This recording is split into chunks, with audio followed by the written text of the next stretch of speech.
Kami juga ingin menegaskan bahwa negara modern hanya dapat maju bila memberikan jaminan kuat terhadap kebebasan akademik. Ilmu pengetahuan tidak boleh dikerdilkan menjadi perkara kriminal. Kritik ilmiah betapapun tajamnya adalah bagian dari fungsi akademisi untuk menjaga kesehatan demokrasi.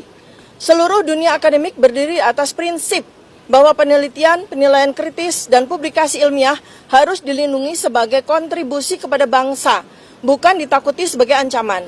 Pandangan ini kami sampaikan bukan untuk kepentingan pribadi, tetapi sebagai penegasan bahwa tanpa ruang aman untuk berpikir, negara akan kehilangan fondasi kemajuannya sendiri. Dalam kerangka mencari penyelesaian yang lebih besar dan lebih beradab, kami menawarkan suatu pendekatan yang dikenal dalam kajian politik sebagai Marcos Way. Pendekatan ini menempatkan kemanusiaan sebagai pilar penyelesaian. Dalam berbagai negara, ketika tekanan publik terhadap seorang mantan pemimpin mencapai titik yang sangat tinggi, negara memilih memberikan ruang pemulihan, bukan konfrontasi. Terlebih kami memahami bahwa tekanan politik berkepanjangan dapat berdampak serius pada kesehatan fisik dan mental seseorang. Dalam hal ini adalah mantan Presiden Joko Widodo. Stres akut, penurunan imunitas, hingga risiko komplikasi medis. Karena itu, menyediakan jalan keluar berupa kesempatan untuk menjalani perawatan medis di luar negeri dapat menjadi solusi yang elegan dan manusiawi. Ini yang kami tawarkan. Pendekatan seperti ini memungkinkan dua hal sekaligus berjalan.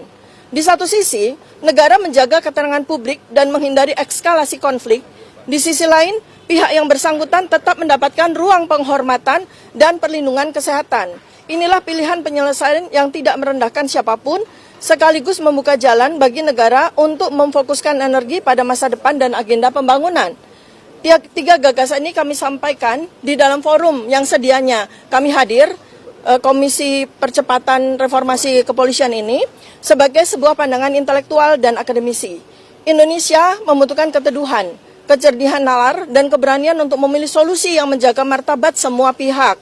Sebagai akademisi, tugas kami adalah menawarkan perspektif yang luas, bukan menghakimi, dan membantu negara melihat jalan yang teduh, bukan memperkeruh keadaan. Dan selama bangsa ini masih membutuhkan pemikiran jernih, kami akan menjalankan fungsi itu dengan penuh tanggung jawab dan kehormatan. Salam takzim dari kami, Dr. Roy Suryo, Dr. Ismon Skanipar, dan Dr. Tifauzia Tiasuma. Tifa selalu berlindung di balik kata akademisi, pendidikan dan penelitian, dan juga kemajuan demokrasi. Akademisi yang dikriminalisasi, penelitian yang dikriminalisasi, dia lupa penelitian itu seperti apa. Ya, bahkan dia kelihatan sekali di video tadi yang barusan kita putar, dia bukan orasi, dia bukan berpidato, tapi dia baca teks. Artinya apa? Itu sudah dipersiapkan. Dia sebetulnya ininya nggak menguasai. Ya. Jadi kelihatan sekali bahwa itu settingan. Nah, coba kita lihat video berikutnya. Tidak pernah melihat ada sebuah penelitian dilakukan tuh lalu diteriak-teriakkan. Saya baru lihat sekarang ini hasil penelitian ilmiah. Saya baru dengar sekarang nggak ada penelitian tuh lalu dikampanyekan tiap hari dan ketawa Prof. kita nggak tahu metodologinya kecuali teknologinya yang dijelaskan. Misalnya, kenapa kalau ini penelitian, kenapa hanya ijazah Pak Jokowi kok tidak lebih umum bahwa fenomena pemalsuan ijazah di Indonesia itu malah bagus penelitian seperti itu. Tapi kalau satu saja yang diubiak, itu akhirnya kita bosan mendengarnya. Nah, sudah jelas video tadi, Mahfud MD mempertanyakan penelitian yang seperti apa. Penelitian nggak seperti itu. Penelitian itu tidak seperti yang dilakukan oleh Tifa, Rismon, dan Roy Suryo menurut Mahfud MD. Nah, bisa ditarik kesimpulan bahwa, dan kita lihat kalau itu betul-betul murni penelitian, seperti apa yang dikatakan Mahfud MD. Dan juga yang kedua,